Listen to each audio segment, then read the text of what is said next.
EVM-ന്റെ ചർച്ചകൾ രാജ്യത്ത് അവസാനിക്കുന്നേയില്ല. ഇപ്പോഴാ EVM-ന്റെ വിശ്വാസ്യത തകർന്നു എന്ന് പറയുന്നതിന് കൂടുതൽ ശക്തി പകരുന്ന തരത്തിൽ മറ്റൊരു സംസ്ഥാനം കൂടി രംഗത്ത് വന്നിരിക്കുകയാണ്.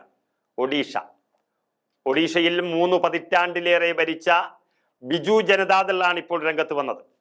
ഇത്തവണ കൃത്രിമം കാണിച്ചിട്ടാണ് BJP അധികാരത്തിലെത്തിയതെന്ന് സംശയമുണ്ടെന്നാണ് അവർ പറഞ്ഞിരിക്കുന്നത്.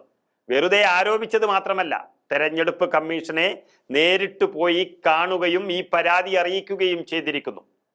അതായത് ഇലക്ട്രോണിക് വോട്ടിംഗ് മെഷീനിൽ സംശയം ഉന്നയിച്ചുകൊണ്ട് നവീൻ പട്നായിക്കിന്റെ ബിജു ജനതാദളും രംഗത്ത് വന്നത് രാജ്യത്ത് മറ്റൊരു ചർച്ചയ്ക്കും മറ്റൊരു ആശങ്കയ്ക്കും ഇടയാക്കിയിരിക്കുന്നു.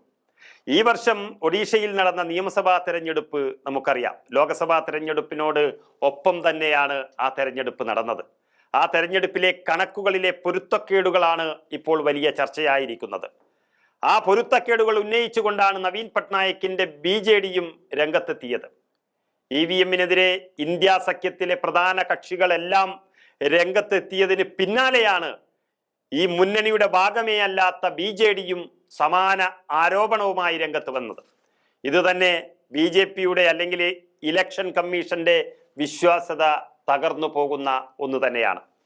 ഈ വർഷം നടന്ന തെരഞ്ഞെടുപ്പിൽ BJD അടിതെറ്റി വീണപ്പോൾ സംസ്ഥാനത്ത് ആദ്യമായിട്ട് BJP സർക്കാർ രൂപീകരിക്കുകയും ചെയ്തിരുന്നു. ഇത് വളരെ ആസൂത്രണപരമായ ഒരു നീക്കമാണോ എന്നുള്ളത് ഇപ്പോൾ അവർ സംശയിക്കുകയാണ് BJD.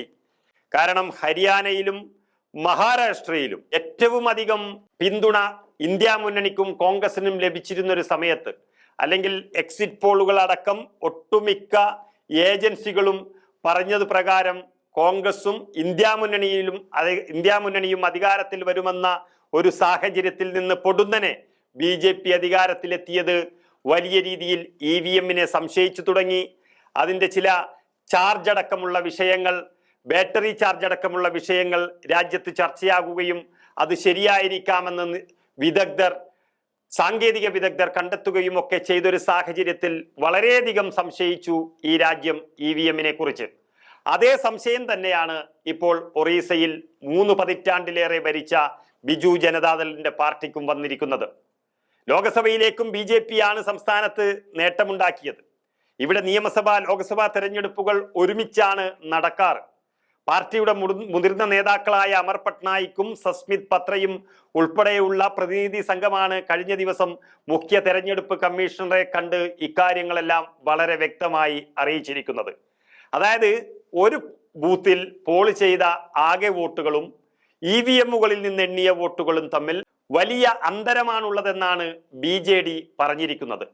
ഇതെങ്ങനെ സംഭവിക്കുന്നുവെന്ന് ആ പാർട്ടി ചോദിക്കുന്നത് തെരഞ്ഞെടുപ്പ് കമ്മീഷനോട്.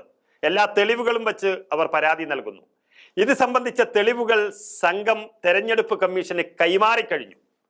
ലോക്സഭയിലേക്ക് ആകെ പോൾ ചെയ്ത വോട്ടുകളും നിയമസഭയിലേക്കുള്ള വോട്ടുകളുടെ എണ്ണവും തമ്മിൽ വ്യത്യാസമുണ്ടെന്നും BJD ഇവിടെ ചൂണ്ടിക്കാട്ടുകയാണ്.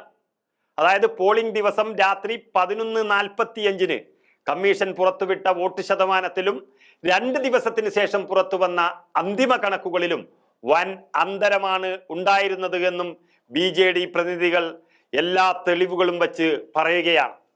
ജനാധിപത്യത്തിന്റെ മികച്ച ഭാവിക്ക് വേണ്ടി ഈ വിഷയം ഗൗരവമായി എടുക്കണമെന്നും എല്ലാ വശങ്ങളും പരിശോധിച്ച് മറുപടി നൽകണമെന്നും വളരെ താഴ്മയോടെ തെരഞ്ഞെടുപ്പ് കമ്മീഷനോട് ഈ പാർട്ടി ആവശ്യപ്പെട്ടിരിക്കുകയാണ്.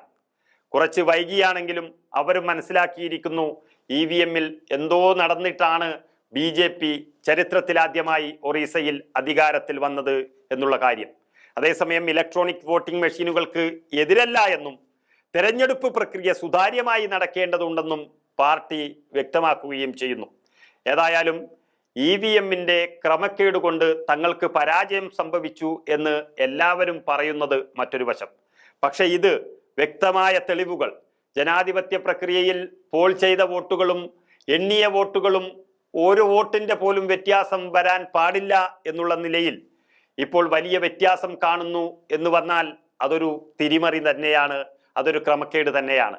അതിനെയാണ് രാജ്യം ആശങ്കപ്പെടുന്നത്. അതാണിപ്പോൾ ഒറീസയിലും കാണപ്പെട്ടത്.